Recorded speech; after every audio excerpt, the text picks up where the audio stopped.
We've talked about this woman before, Sharon Salzberg. She's one of those people that went to India when she was younger, back in the 60s and 70s, and traveled with people like Ram Dass and Krishna Das and Jack Kornfield and all these people that actually brought a lot of meditation practices back from India, Tibet. And she actually, she was one of the founders of the Insight Meditation Society, IMS. And she really brought, at least to me, she really brought the Western world, the United States, the practice of metta, the loving kindness practice. And we've done metta practice before. We've done loving kindness. And she still has retreats. She goes on. She has meditation retreats. She has loving kindness retreats. She has a number of different retreats that she sponsors, both here in LA and also in other areas of the world, in New York, Boston. I know she goes to Kripalu quite frequently, and she's just an incredible woman. She's an incredible presence. I've gone to a number of her retreats. My wife has gone to a number of her retreats, and so she's one of the people I follow on Instagram. And there's a lot of talk about social media and stuff like that, and my relationship with social media is actually pretty good because I feel like it's the energy that sort of you're choosing to resonate with, right? And so you're kind of choosing in a way what what kind of messages you want to see, or what's the energy that you wish to relate with. And like I said, my wife and I have 3 kids, and my oldest is 10. And there's all this discussion going into middle school of when do you give them a phone? They're gaining independence, but it's good to have a sort of form of communication. And I was trying to find like a payphone. How many people have used a payphone in the last 5 years? Like they just don't exist anymore. And we were walking by, and there's a payphone booth, but there's no phone in it. And so it's just not, we just don't think about payphones. So, there's a lot of talk about social media, and from my perspective, it's sort of like, look, I have no problem. I could give my son my phone and he could go through my social media and I would have no problems. In fact, he might actually learn something from the messages that he reads from my social media. So I follow Sharon Salzberg because the way that I kind of think about it is, when I'm in that state of just seeing what social media is up, what are the messages? What are those little nuggets of messages that I wish to interact with? Right? It's a very simple question. How do I wish to interact? And so when I get messages from Sharon Salzberg, they inform me in a certain way. And so I do recommend, for anybody, if you're doing social media, or even if you're paying attention to kind of what radio stations you listen to, or what TV shows you watch, or what music you listen to, or whatever like this, ask yourself truly, what is it that I am why am I doing this? What sort of energy am I am I interacting with? And see, is that conducive towards growth and well-being and kindness and compassion and love, or is it not? And even if the world says, "Oh my goodness, this is the best show," is that the best show for you? Right? It might be one of the most popular shows on Netflix or something like that, but maybe there's a reason why it's a popular show, and it's not actually conducive to the energy system that you're trying to cultivate. So just being aware of that, right, from a mindfulness perspective. Anyways, so getting back to Sharon Salzberg, who's a wonderful woman. She's published a number of books. Maybe we'll actually look at some of her books in the future. But she has the meditation session pie chart. The meditation session pie chart. About, we'll say, An eighth to a quarter is everything itches.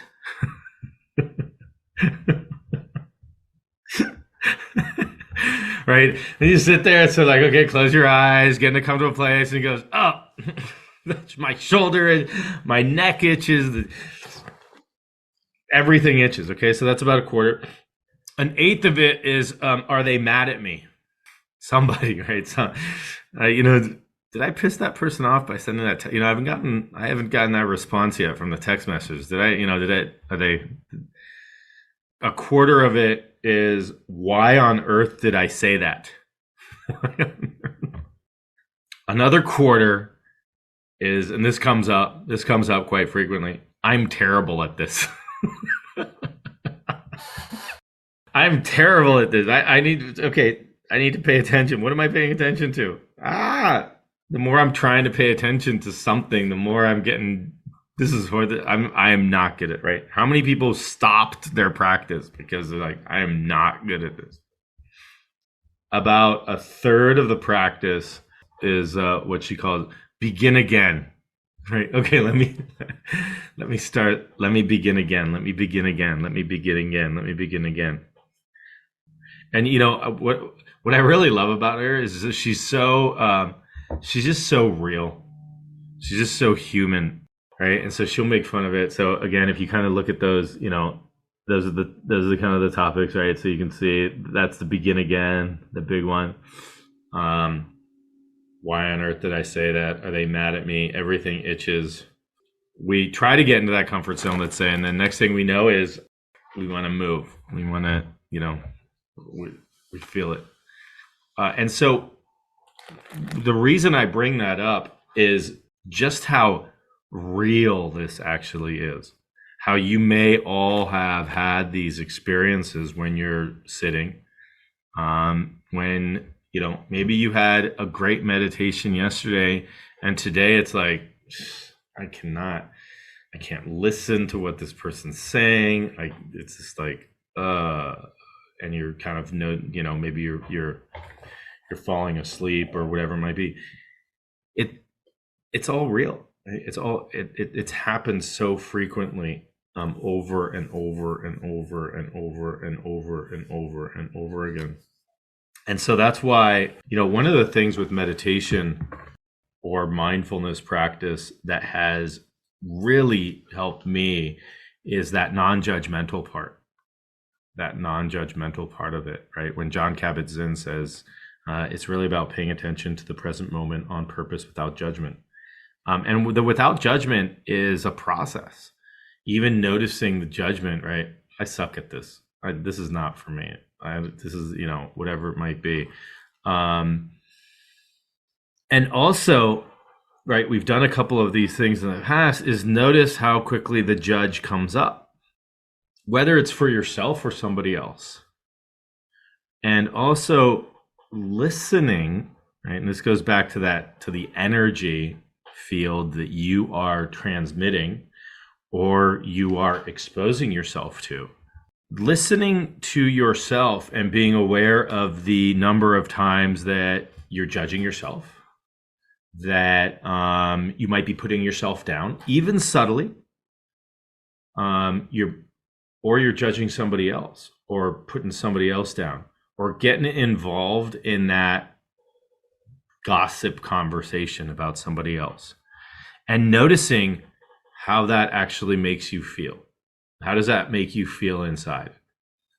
Is there ego that is arising because there's all of a sudden now a false better than, worse than scenario that you are creating? Okay, and really paying attention to that, noticing how many times you make comments or even have thoughts about yourself that are condescending, that are putting yourself down, that are, I'm not good at, I'm not this, I'm not that, right? Imagine yourself being a child learning how to walk, and that is the process of life. If you, as a child, got up and stood and then fell down, and the first thing you did is say, you can't walk, you suck at that. And you'd be like, oh, okay, maybe I can't. That child may never learn how to walk, may never learn how to run, may never learn how to become a professional sprinter, because they're constantly being bashed down, bashed down, bashed down. And we're actually doing this to ourselves unconsciously without bringing awareness to it. And that can be a very, very powerful form of mindfulness practice that we do, is really, really, really honing in and paying attention to that judge, paying attention to that self, the self judger, and paying attention to the other judger, the judger of others, the judger of how, you know, you should be, or you should act, or whatnot. And in the practice, just recognizing when that judgment arises, and then checking in with your body and seeing how that feels in your body. What does that feel like? All right. And so I have here a little something I'm going to read. Between greed, hatred, and delusion, there's a lot to pay attention to. And we can begin very close at home. We don't have to criticize anybody else, nor do we have to criticize ourselves or take any of it personally. The whole point is simply to see the play of these various mind states and their effects on the body and how it actually feels moment to moment. All right. That is so important. It's not that you're saying, oh, I'm such a good person, I don't have those thoughts, or I don't judge, or, you know, I'm such a bad person, I do judge all the time. That's not it. What it is recognizing these various mind states that are just in constant flow, constant arising and falling, arising and falling, and rising and falling, and just noticing what that felt sense is in your body. When that arises for yourself, wow, here's another wave that's arising, and this wave just happens to be the wave of self-deprecation. What do I notice in my body right now? There's no judgment. It's not I'm a good person because I self-deprecate. It's not I'm a bad person because I self-deprecate. It's the arising. It's just paying attention to the arising of this in the moment because it's happening, right? And noticing how that actually makes you feel in the body. Okay, so I'm going to read that sentence again. The whole point is simply to see the play of these various mind states. See, witness, observe, be aware of these various mind states that are constantly coming. They're constantly coming up, and their effects on the body and how it actually feels moment to moment. As we have seen, there is a lot to be aware of, right? when we sit in mindfulness, when we sit in meditation for the first time, we go, oh my God, it's too much, right? It's like the first time that we actually ask ourselves, like, oh, pay attention to what's coming up. You're like, right? Right? We've looked at those images of mind full, right? Where the mind is full and it's got 1,000 things, or mind full and it's just, you know, one focused point of attention. Okay. As we have seen, there's a lot to be aware of, and that is why mindfulness packs so much transformative power, so much healing power, and such a capacity for orienting us and helping us to grow into ourselves. That transformative practice, it's not that you're not, it's not, the goal is not to judge anymore. Be like, I'm going to become a good person. I'm going to become such a good person because I'm going to stop judging, right? It's recognizing when that comes up and what power, what attachment, what attention we place on that. This capacity is present and accessible across the entire lifespan. It doesn't matter how old you are or when you discover mindfulness practice or when you first heard the word mindfulness and decided that you felt some affinity and attraction to its promise as a practice. It doesn't matter because basically it is the promise of reclaiming your life and more accurately of giving your life back to yourself. This can happen at any age and in any moment. Now is always the right time because it is the only time. Just check your watch. So it's like, well, when do I start? Now. How do I start? Let's just pay attention to the constantly changing mind states that are arising and falling and seeing how they make us feel in the body. So there's this embodied presence to the practice. It's not just a mental thing, right? You're not just in your mind. It's not just paying attention and, focusing it's, oh, I'm noticing this arising. And how does that make me feel in my body? Noticing this arising, and how does that make me feel in my body? What is the felt sense that I get from this state, this experience that is arising right now? And this is occurring to us every single moment. We just oftentimes don't bring awareness to it. We don't really pay attention to it. All right. Bringing awareness to it and bringing that mindfulness practice to it, that's where it has the power of transformation.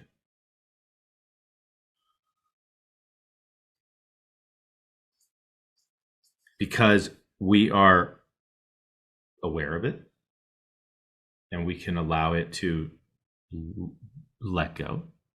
We don't have to put energy in it. And we're not unconscious or subconscious about the feelings and emotions that are happening in our body that we're not even checking in with, that are happening all the time.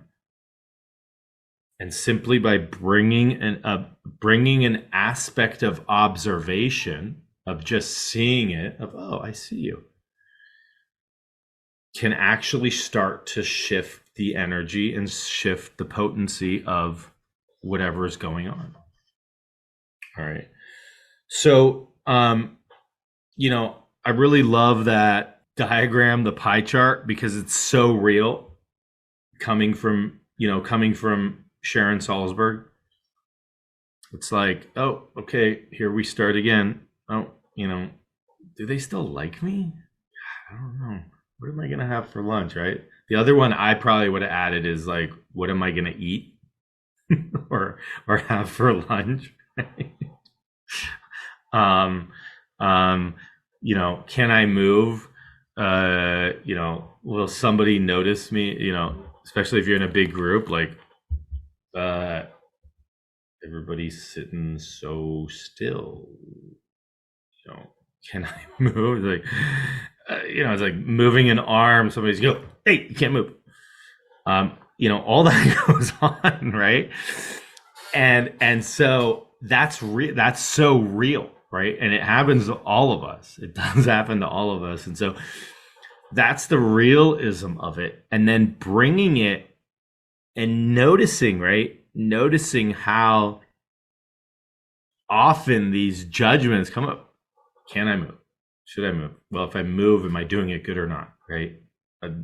Nobody else is moving, and so therefore I must not be doing it well. If I'm, I got to stretch my legs. Is it not okay to stretch my leg? My back is hurting me. Can I lie down?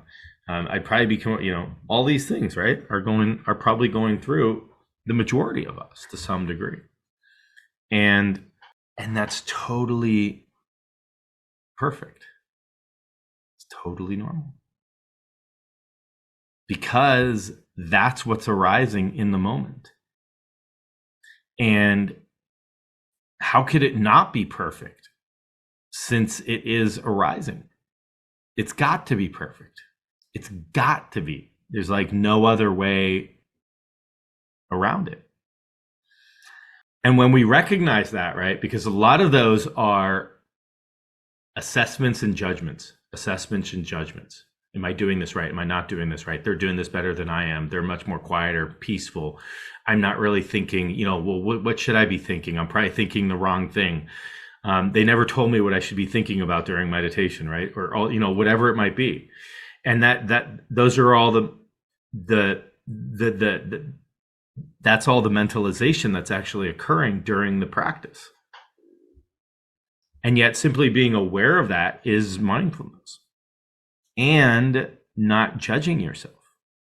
And so allowing this practice to not only inform your formal practice, which is when you do sit and we have those judgments of how was your sit, right?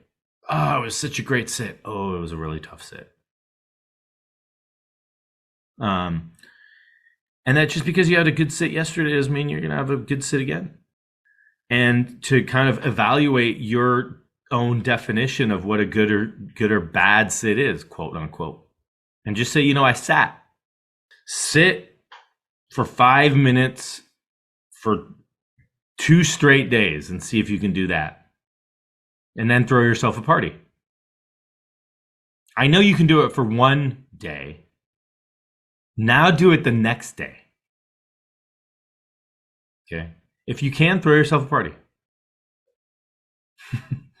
Go out with your friends, right? I did it 2 days in a row. Celebrate. And if you can't, who cares? Try the next day, right? So I hope that makes sense, because the self-judgment can be very, very self-destroying. Very self-destroying. Now, this isn't self-reflection like, this is bringing awareness to the self. It's not like if you don't judge yourself, there's no self-reflection of, that wasn't really the kindest words that I could have used there. Right? But we don't beat ourselves up about it. It's like we kind of notice it and we say, okay, life is a process.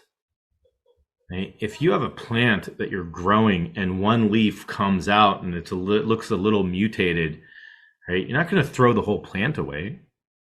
You're not going to kill the whole plant, right? You're going to look at, how's the soil? Do I need to water it a little bit more? Am I overwatering it? Right? Whatever that might be. And to me, this is the same process of being with each other, being with others, right? You don't expect perfection. That this is a process. This is a process that just continues. It continues. And that we, just like mindfulness, right? As we use an anchor or a resource and our mind deviates, what do? We just gently nudge it back. Right? And so as we are raising children, or we're raising ourselves, or we're with our friends, and something goes, let's say, where, we need to bring some extra attention to this, right? It's not that, oh my goodness, we did it so bad before, or that was really bad, or anything like that.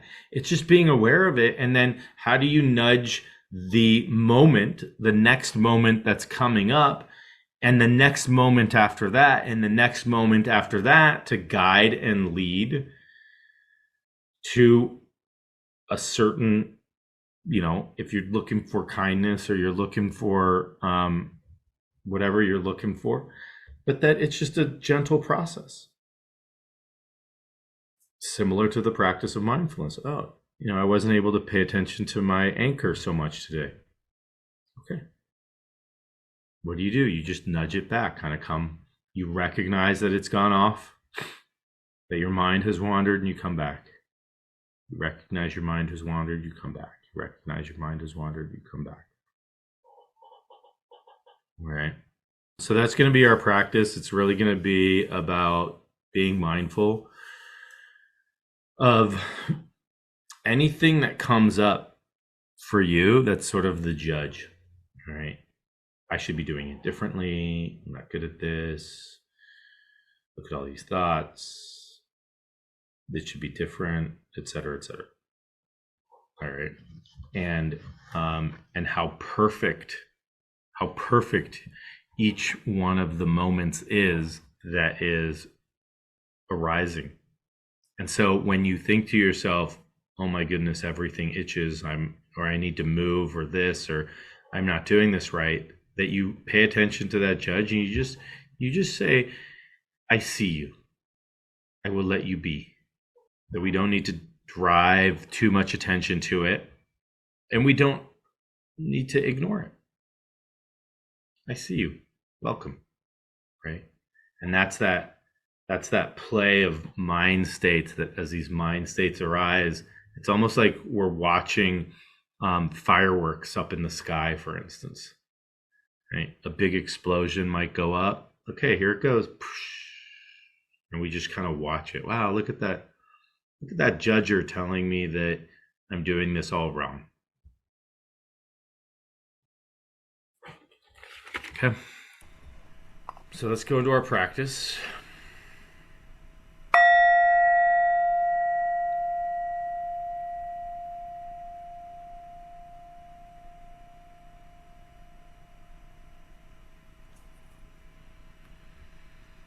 Okay, so let's find a comfortable posture.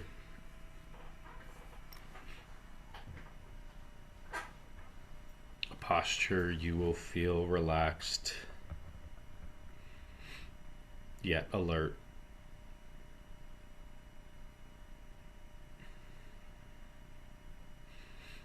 Closing your eyes if you feel comfortable closing your eyes.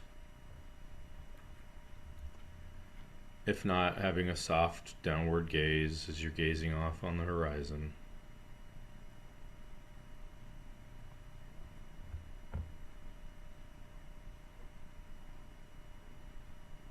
Taking 2 or 3 deep breaths. And with each in-breath, bringing in the present moment as best you can.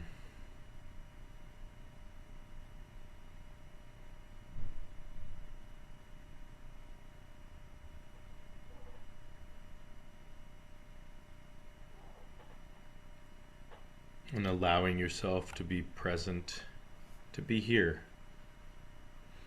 whatever that means for you, even with a slight intention.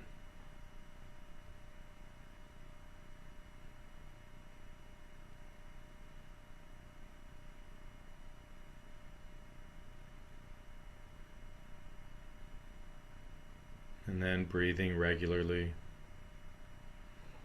at whatever pace works for you. Slowing down your breath.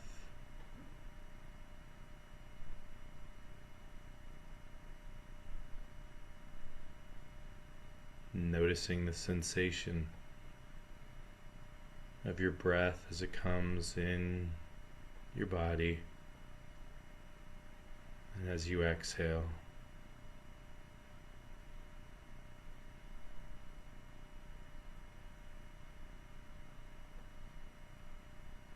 Just noticing for this practice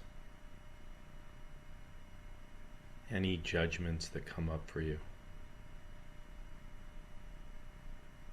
Whatever they may be, as subtle as they arise. I'm not breathing right. I'm not breathing slow enough.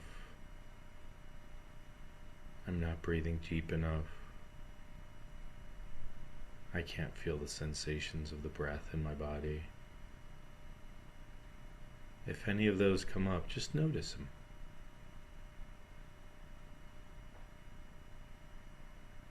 If you feel like your mind is already wandering, you feel like you can't do this practice, paying attention to that too. Almost as if it's a dance. Fireflies in the distance, dancing around.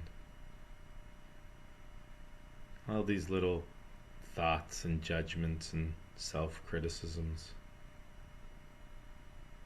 just dancing around in the distance.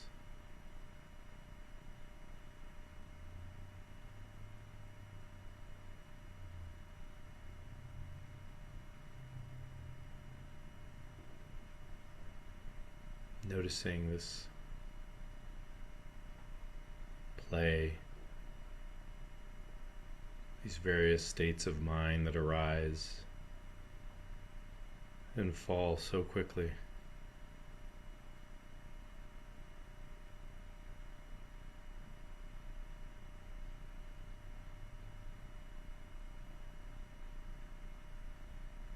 And as we notice any judgment of ourselves or others, or anything that comes up from your past, just paying attention to that.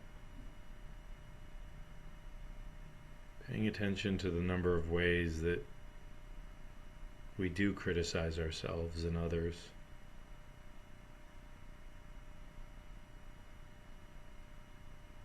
And see how that feels in your body. What is the felt sense of that in your body?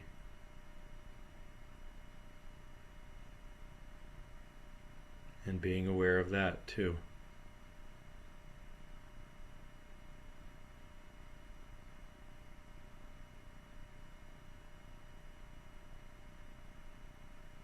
Asking yourself,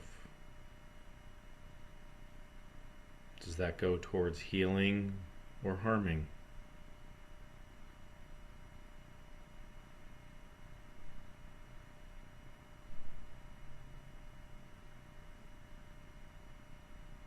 And being aware of that as well.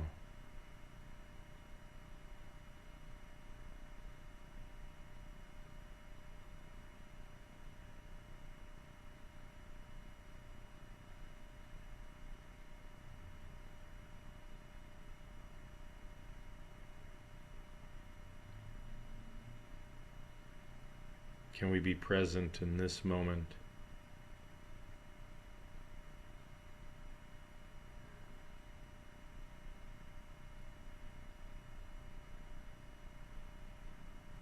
Despite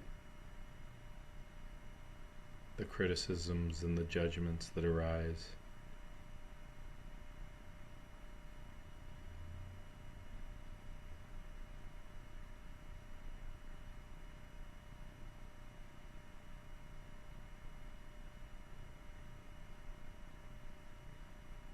Witnessing it,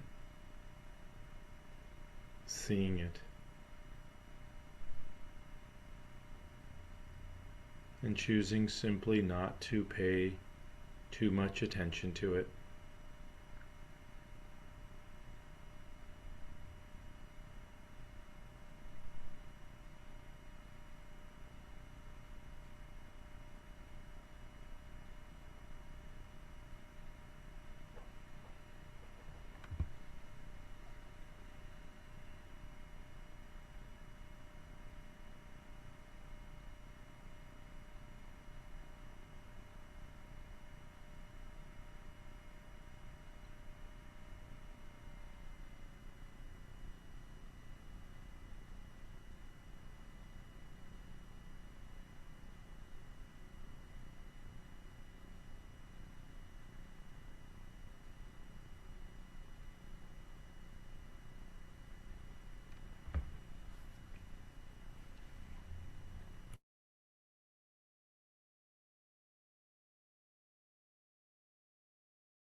As we bring this meditation to a close today,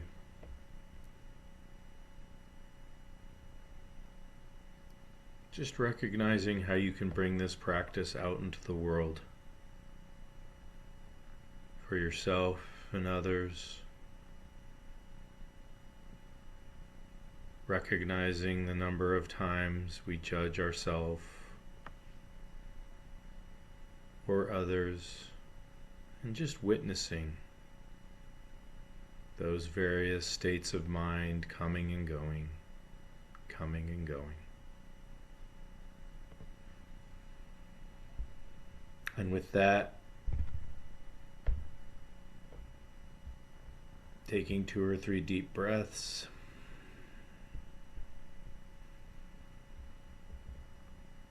opening your eyes if your eyes were closed, reorienting yourself to your room and surroundings, stretching or moving if you need to stretch, and just taking a moment to reflect on your practice today.